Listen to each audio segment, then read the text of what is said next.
Now, that said, coastal properties in historic towns like Aldeburgh and Woodbridge can command a premium of up to 15%.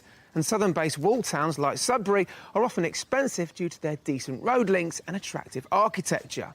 But if you head inland towards more central locations like Stowmarket and Needham Market, your budget will stretch that little bit further. But whereabouts in the county are today's buyers looking? Well, let's meet them and find out. For nearly 40 years, the large coastal town of South Shields has been home to retired Deputy Head Marion and her husband David, who spent a long and adventurous career as a master mariner. But now their grown-up sons have left home, they too have decided it's anchors away from urban life in Tyne and Wear. We have always encouraged our two boys to fly the nest and to look further than this area. And our two sons have done exactly that, one being in London and one being in Beijing. And if they can fly the northeast, maybe we can fly the northeast. And they've chosen to land in the southeast, where they can benefit from the best of coast and countryside. Well, having the freedom to move anywhere, one only has to have a look at a map to see why I've chosen Suffolk, or why we've chosen Suffolk.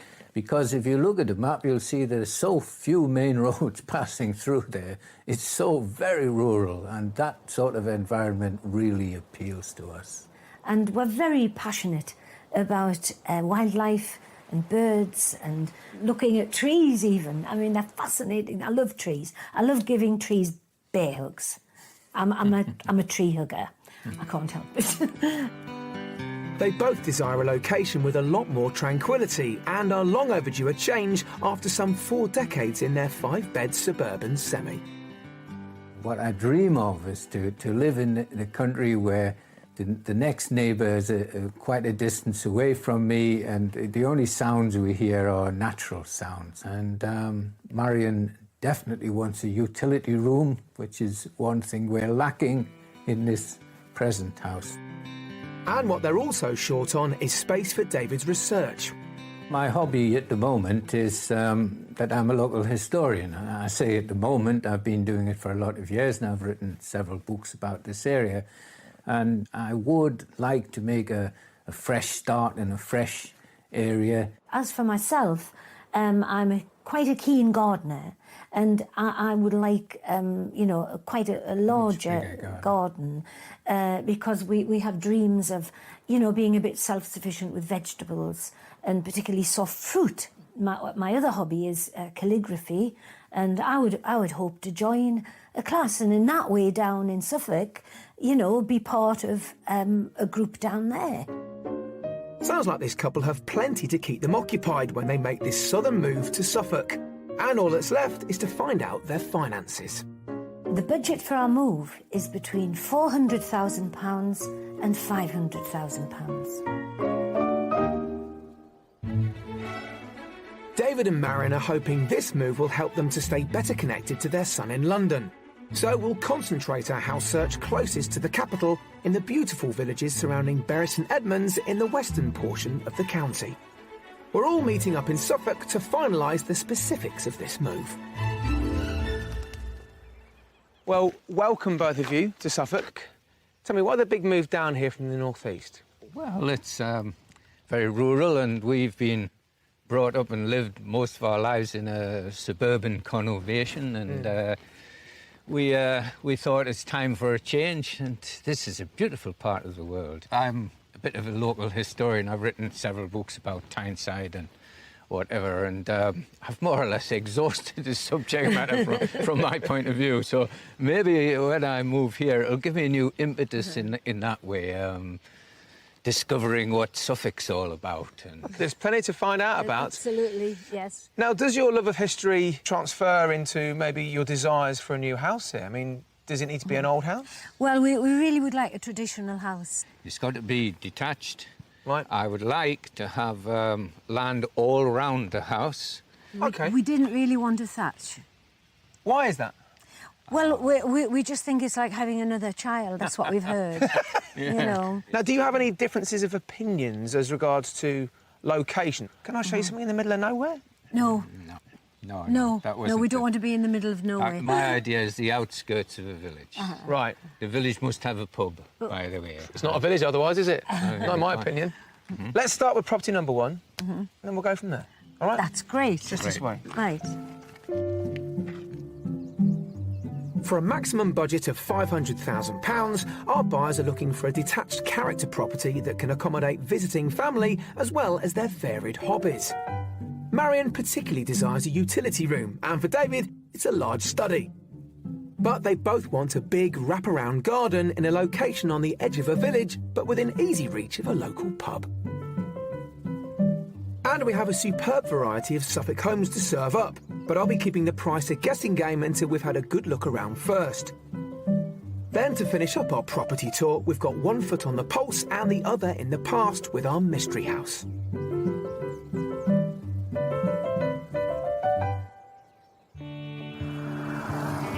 So how many miles is it from where you currently live? Oh. Well over 200, I know that. Well, it's a 5.5-hour drive to get here. It's a huge move, isn't it? Yeah, it is, yes. But I think that's what we want. If we're going to move, we want it to be a big move.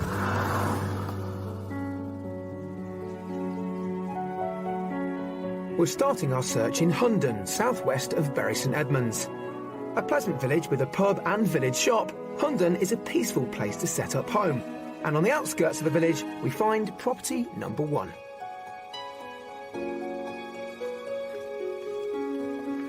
Oh, Right, very nice, yes. very different. Yes, to to anything we imagined, yes. Is it? Very, very different, anything we Very imagined, different. yes.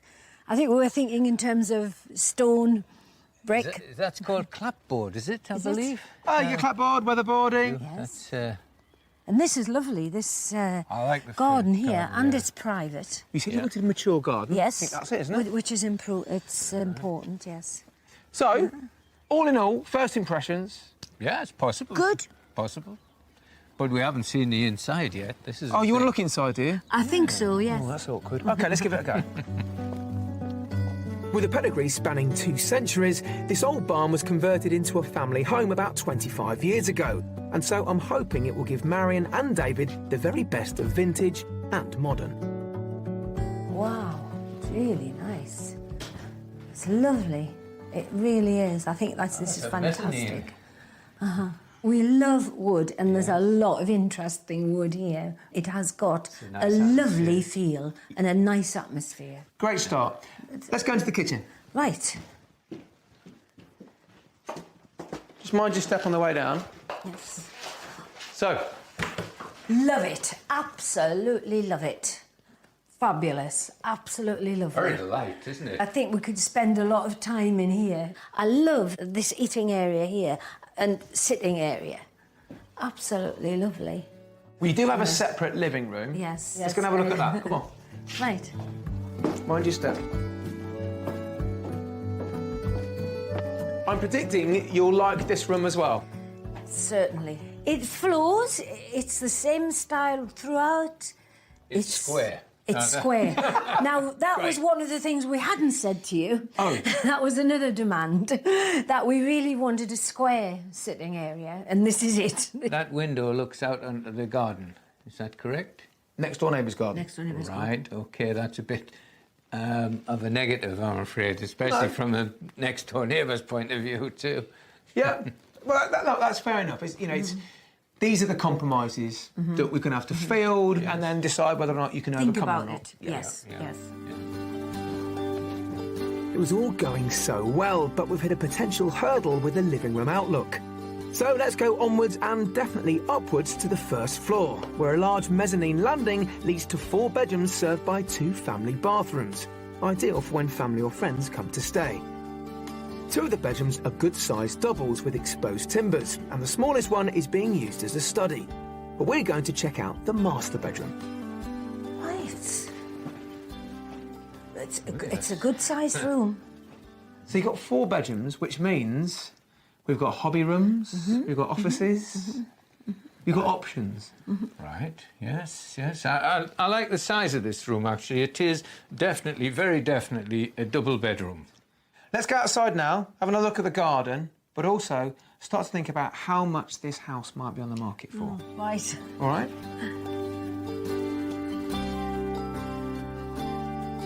Outside, there's a matching black weatherboarded double carport adjoining a workshop, and the garden has been beautifully maintained, which lies to the front of the property, with the added benefit of facing south. Well, you had a first glimpse of the garden when we arrived, didn't you? Yes, we did. Now, you know that this is all that you get. I mean, all in all, apparently the plot size is about 1/4 of an acre. I like this garden very much. Well, you've seen that it isn't wrapped around with its own land. Yep. But you've seen that it's in a lovely little village. Yes. With a pub just down the road. Right. Yep. How much do you think this place is on the market for? I'm guessing about £450,000. OK. Well, I think I might go a little bit lower than that. How about £440,000? Well, this place has just recently come on the market. It offers around £499,950. So that's the top end of our budget. It Yeah. is a very nice house. We really did like the house. Well, look, I think what's best to do now, then, is to go back inside the house, have a look at the other bedrooms, see how the current owners have it all set up.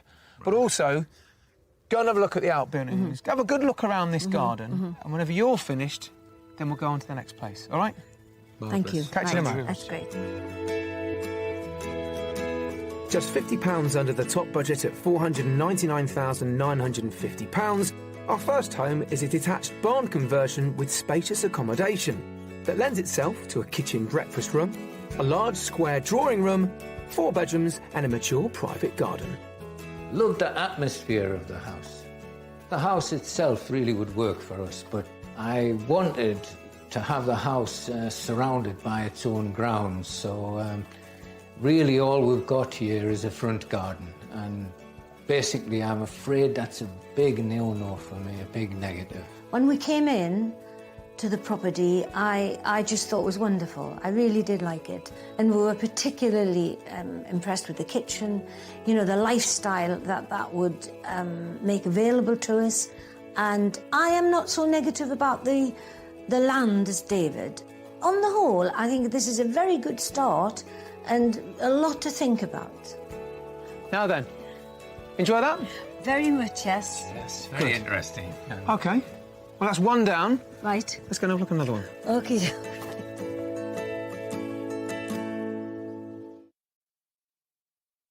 With David and Marion's respective interests in history and the arts, a move to Suffolk should give them plenty of inspiration.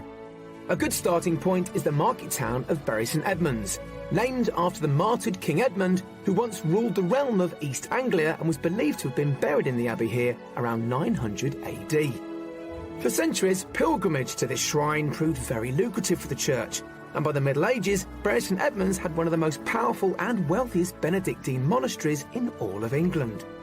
Today, the town's religious buildings are still developing, a prime example being St Edmundsbury Cathedral, where our buyers met expert Sarah Friswell for an insight into the building's fascinating heritage. Welcome to St Edmundsbury Cathedral. Thank you.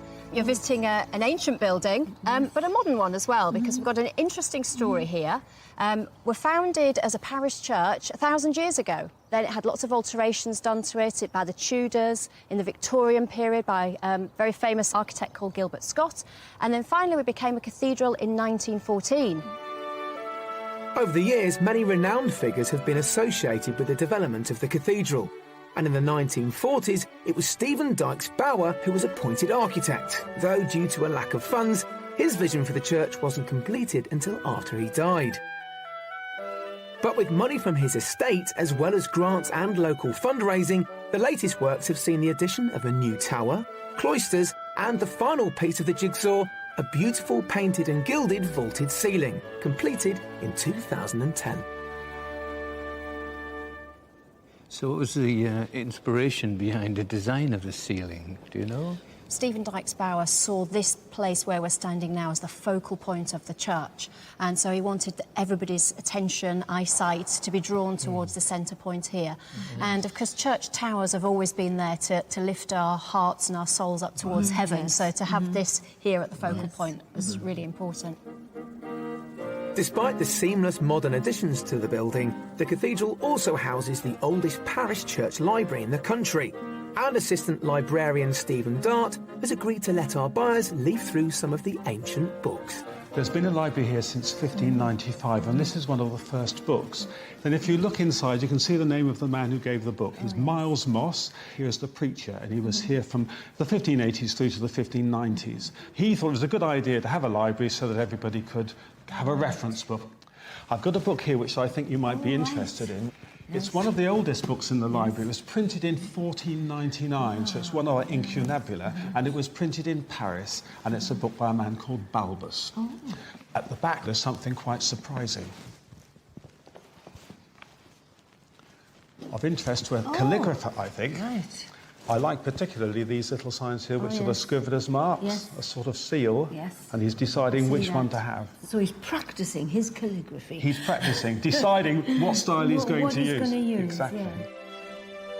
Having whetted David and Marion's scholarly appetites at the cathedral, it's back to the house hunt to see if we can find them their very own slice of Suffolk history.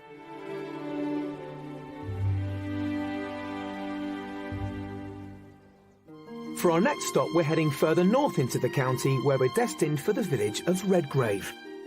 Essential amenities can be picked up just over a mile away in Bottisdale, which is a good selection of shops and pubs.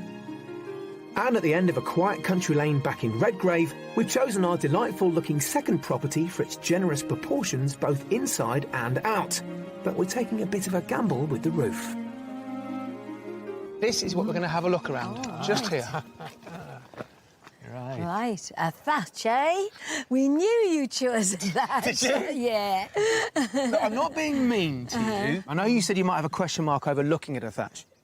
A lot of it is fear of the unknown. It is.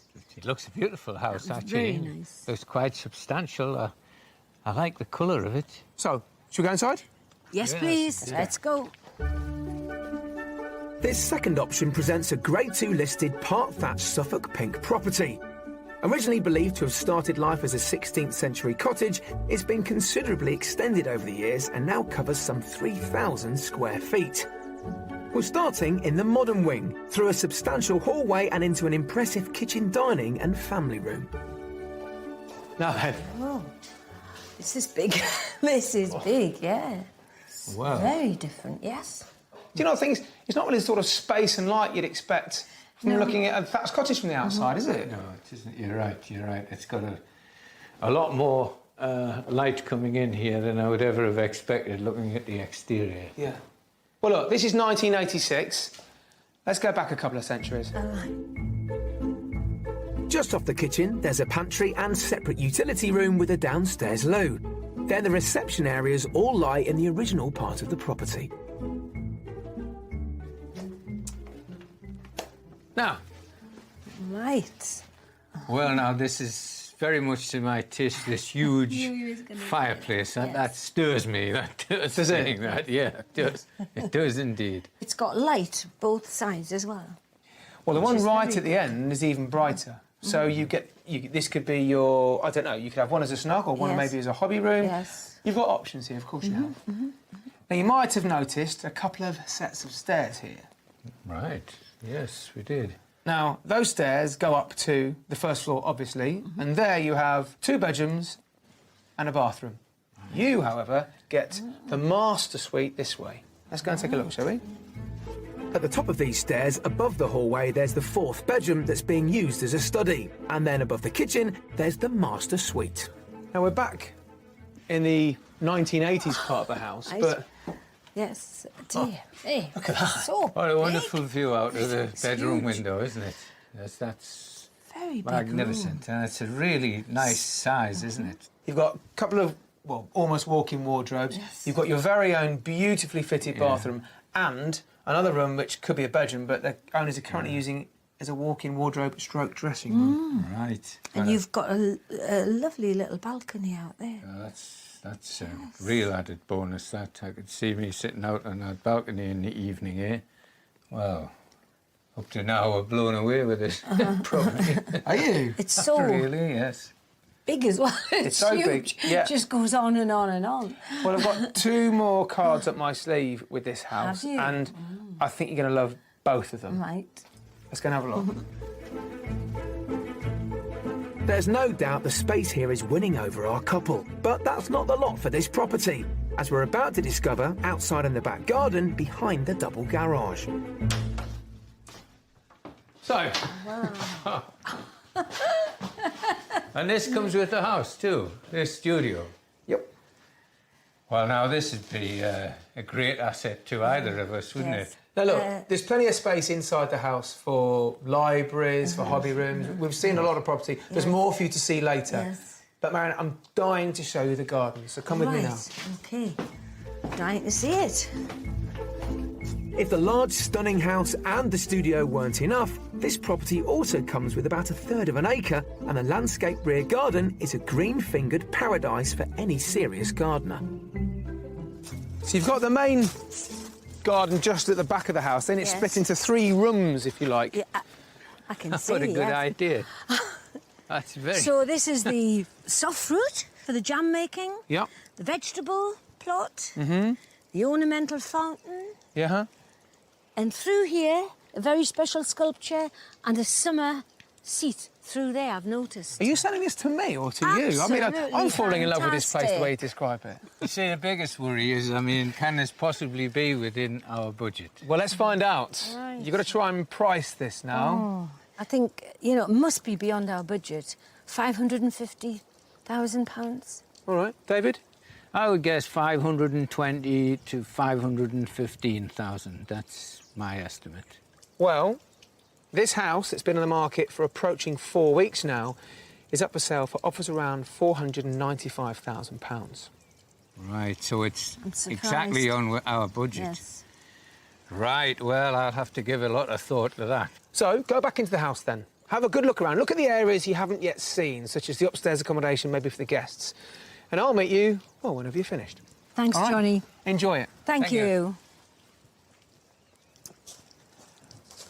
Well, for a couple that were a bit worried about looking at a thatched house, they seem rather excited to be going back inside. And that's because it gives them, well, everything they're after. But actually, this thatch, I think it might have tipped them over the edge. On the market for £495,000, the second property is an exceptional period home bursting with character and space. It has an enormous kitchen, diner and family room, 2 further reception rooms, as well as the potential for 5 bedrooms. And the superb landscape gardens cover around 1/3 of an acre, where there's a separate studio that either Marion or David could dedicate to their favourite pastimes. We walked into this room and it's so light and it's big as well. I did imagine David and I rattling around in it a bit. You know, it is very big, but it's beautiful. This room is beautiful. It's got all 3 aspects: cooking, eating and relaxing. The stairs would be an issue, you know, we'd have to get something done about them. But the bedrooms were a good size and beautiful. Bathrooms, very, very nice, very full of character. Well, apart from the thatch, this house gives me everything I could possibly have wanted, and I'm really impressed, and I'm actually amazed that it falls within our budget. I could most certainly see myself living in this house. It's really got my name written all over it as far as I'm concerned. I love the house and I love the garden. Now then, all done inside? Yes. Yes, thank you very much. Do you enjoy it? Yes, we did. Always yes. wonderful, yes. Good. It's a great house, it is. It is indeed. Well, that's all we're going to do today, so let's go back. OK.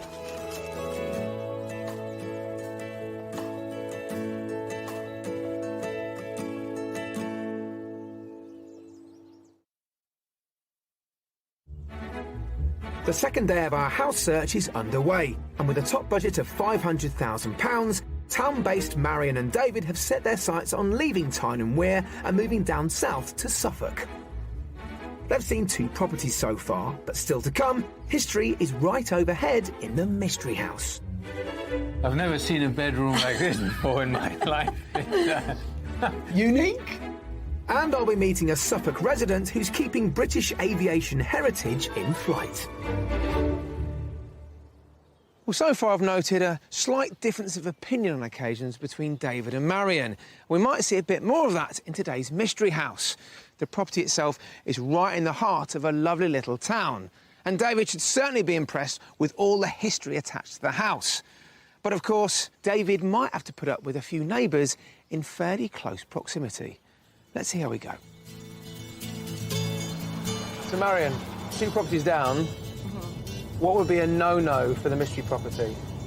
I don't think I would like it to be any bigger than the second house that we saw. What you've shown us so far is spot on.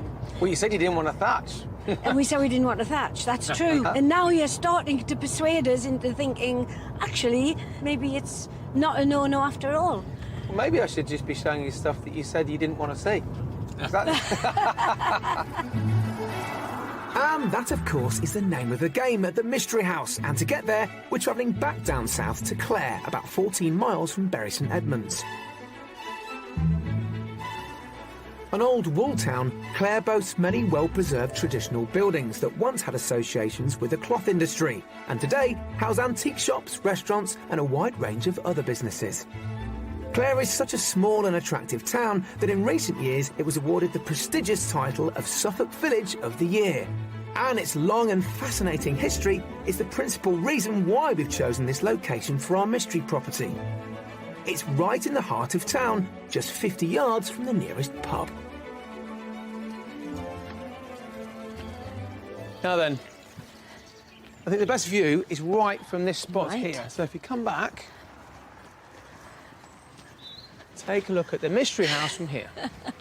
That's a really ancient timbered house, isn't it? That dates back apparently to around 1450, maybe even earlier. I can believe it. Yes. Right. So let's see how we get on inside, shall we? Right. Set over 3 floors, the walls of this Grade 2 listed mystery property conceal over 5 centuries of stories, and the earliest accounts of the house suggest it was once used as a brewery. But now it's an enchanting family home with a few characterful quirks, and set off by a roomy entrance hall. So, a nice little vestibule area, if you like, and then into this amazing room. Amazing is the word. It is really lovely. I really like this, yes. Nice square room. Yes. Plenty of space here. Lovely fireplace. Yes, yes. Cracking fire, but that's a real open fire as well, isn't it? Working as well. Yeah. It's lovely. Yeah. Yes, I'm impressed. I thought you'd like this. Yes, I thought you'd. yes. I mean, what's not to, what's not to like about this? Knowing us as you do now. Quite. Yes. But with this come maybe potential compromises in other areas. We're about to see the smallest kitchen out of the 3 properties. So minor step here. Right. Yes. Small kitchen. Yeah. Very small kitchen. But I like it. I like the kitchen. I like the units. I like the tiles. I think I like the feel of it. David? It's a very nice, compact It is. It's very kitchen. neat. Let's keep looking around the rest of the house. Upwards to the master bedroom. Right. Up on the first floor, there's a bathroom as well as a compact second bedroom that could be ideal as a hobby room or study right opposite the largest bedroom. Now then, this is your master bedroom. Oh, right. Yes. Yes, this is a fine room, isn't it? Very much in keeping with downstairs, and some intriguing little features here of where that might have been a door. Well, a fireplace. It might have been a window, in fact. A window. Oh, right. You could imagine this house being a very important part of the town, actually. Yeah. Yeah, I think it's supposed to. Well, let's look at it. Over the years, it's been maltings, it's been parish council used to meet here, it's been a library. You know, it's had a big role in the local area, isn't it, in the town? Yeah. This is a really good sized bedroom. Good. And very atmospheric, and I think I could sleep well here.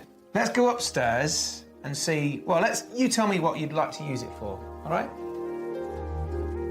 Altogether, there's a sum of 3 bedrooms here, and the last one is on the second floor, up in the eaves. Been quite clever. They've got amazing ensuite bathroom through there. Right. It's not often I have to duck, so I'm quite enjoying this, actually. And mind your heads. This is your guest suite. Right. Well, I have got some very small friends. I like the fact that you're so that ducking. would be all right. Well, I've never seen a bedroom like this before in my life. It's, Unique? It is unique, yes. Could it be a hobby room? It could, I think it's more possible as a hobby room than, say, a library. Let's go back down the stairs and then the other stairs into the garden and maybe start thinking about how much this house is on the market for. Right. Yeah? Right. Lead the way.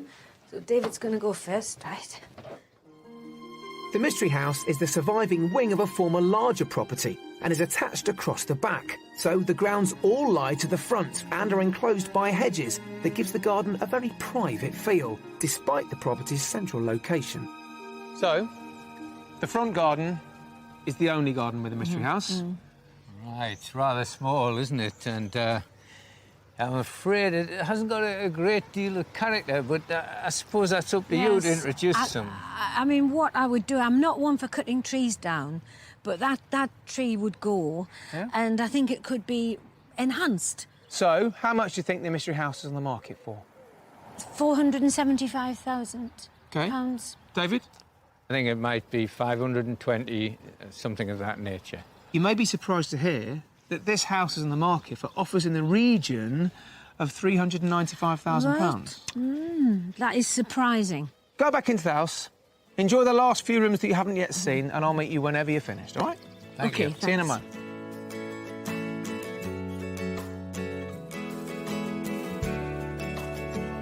For offers in the region of £395,000, the mystery property is a real vintage gem that dates back to 1450 and is awash with period features.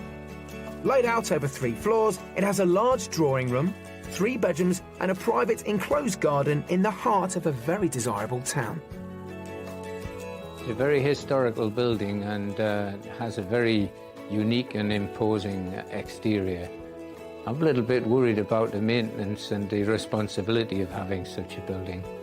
My heart tells me that this is a great property, but my head tells me it's too small for our living purposes.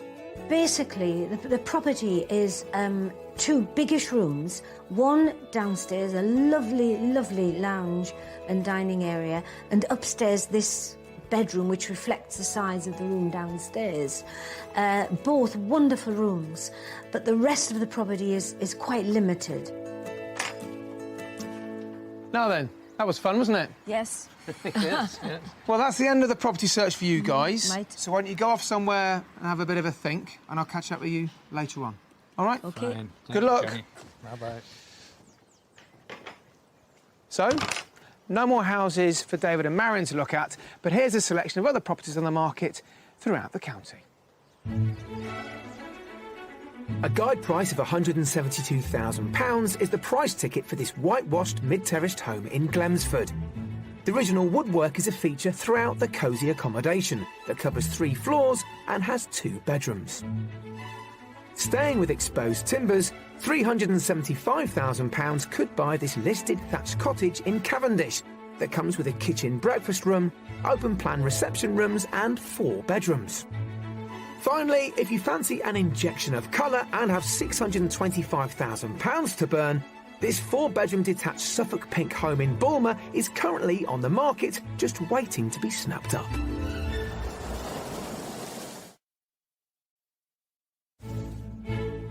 Suffolk's relatively level terrain and easterly coastal location has ensured a long and distinguished role in Britain's aviation history. And in a rural spot to the south of the county, a small team of expert aeronautical enthusiasts are keeping an important part of that legacy alive. The Hawker Hurricane is a British single-seater fighter aircraft that played a vital role in the 1940 Battle of Britain. And I've come to meet Tony Ditheridge, who spent the last 20 years restoring these iconic aircraft to their former glory. Tony, good morning. Hi Johnny. Here we are in the middle of, well, beautiful Suffolk. And we're looking at aviation history right here. My grandfather, who's in the RAF, he always used to say that they were the most important plane of the Battle of Britain. Why so? Well, the reason being that the Spitfire obviously was the slightly superior airplane, but at the particular time in the Battle of Britain when it was required, the Hurricane shot down 65–66% of all of the enemy aircraft. So what was it about the Hurricane that that made it so special? Well, it had a much more forgiving flying characteristics. It had a thicker wing section. It could fly slower, and therefore it could actually turn quicker. So how many Hurricanes were used then, or were flown throughout the war? There was about 13,000 Hurricanes made. So there must be quite a few still around, right? There are 3 Hurricanes in this hangar. When they're finished, there'll be 14 flying. Goodness me. Why so few then? They're quite complex aeroplanes. There's approximately twice as much work in doing a Hurricane as there is a Spitfire. Designed by Sir Sidney Cam using a Rolls-Royce Merlin engine, the Hawker Hurricane was introduced in 1937 and became the first RAF fighter monoplane capable of exceeding 300 miles per hour in level flight. In the Battle of Britain, Hurricane scored the highest number of RAF victories, far in excess of all other British fighters combined. The only Victoria Cross ever awarded to a fighter command pilot was won by Flight Lieutenant James Nicholson, a Hawker Hurricane pilot. This particular airplane was it was shot down over Dunkirk Beach, and the pilot survived. The bullet went through the windscreen, went through his shoulder, continued through the aeroplane, and when we broke the aeroplane down, we found the bullet, just there. Look at that. That's amazing. Goodness me. Well, Tony, we stood in front of these amazing machines. Is there any chance I could have a sit in a cockpit? I guess so. Brilliant. Tony's team use a reverse engineering approach to restoring the aircraft. An assortment of parts from a variety of Hurricanes are collected in various states of repair, and they work backwards to figure out how they were constructed before building them again. It's a real labour of love, with each one taking a couple of years to complete. I feel extremely privileged to sit in the same seat from where our forefathers bravely battled for our freedom. If you would like to pull that all the way back... Right. OK. And the pilot would be doing this to make the aircraft climb, yeah? Yes, he would, yeah.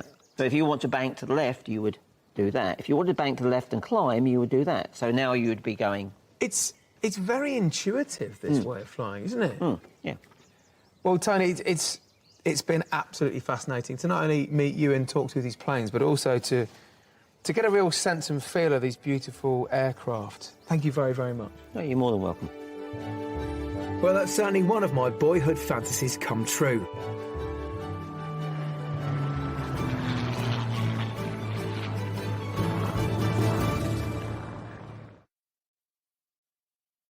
Well, there seems to be a clear favourite of the 3 properties we've shown David and Marion. What I'm keen on finding out now, though, is what they plan to do about it.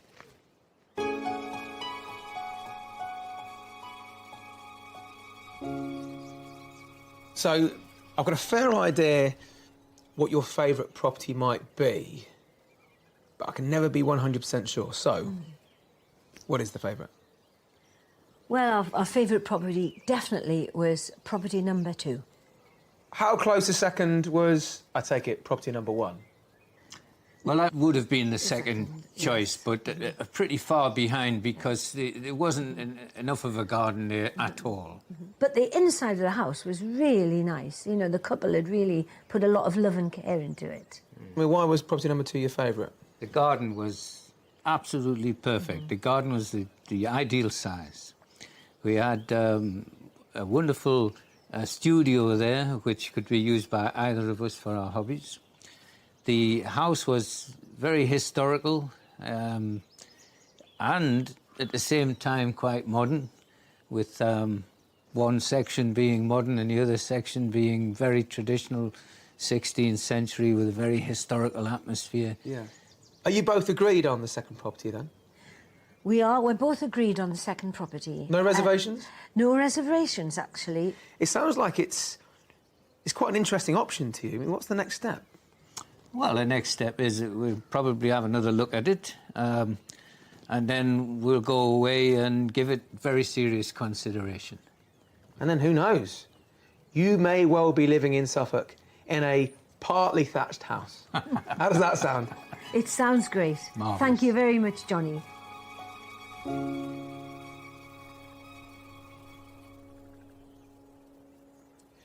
Well, at the start of this, David and Marion said they'd be open-minded, didn't they? And they were as good as their word. Let's face it, their favourite property had a thatched roof, something they said they weren't particularly keen on. Now, they do need to have that second viewing, but I think David's right. What's needed now is a fact-finding mission. What's it really like to own a thatched property? And then, if all the research goes well, then hopefully soon they'll be making their very own escape to the country all the way down here to Suffolk. Hope so. See you next time. David and Marion did go back to the part-thatched house for a second viewing and are still very keen. So we hope everything falls.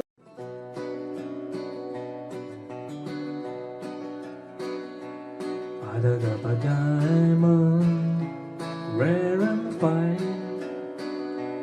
I dug up a diamond in a deep dark mine. If only I could cling to my beautiful fire. I dug up a diamond in a deep dark mine. Oh, my gem is special, more than all worth. Strong as any metal, or any stone in the earth. Sharp as any razor, or a blade you can buy. Bright as any laser, or any star in the sky. Maybe once in a lifetime, you hold one in your hand. Once in a lifetime, in this land. When the journey ends in a worthless fame, time and again in a mining game.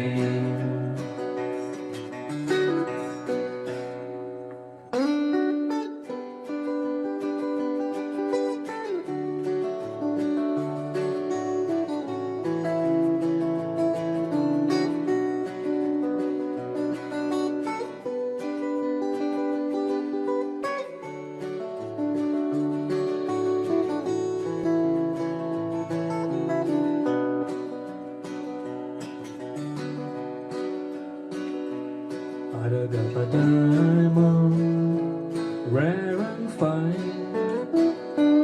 I dug up a diamond in a deep dark mine. From down in the darkness and the dirt and grime, I dug up a diamond in a deep dark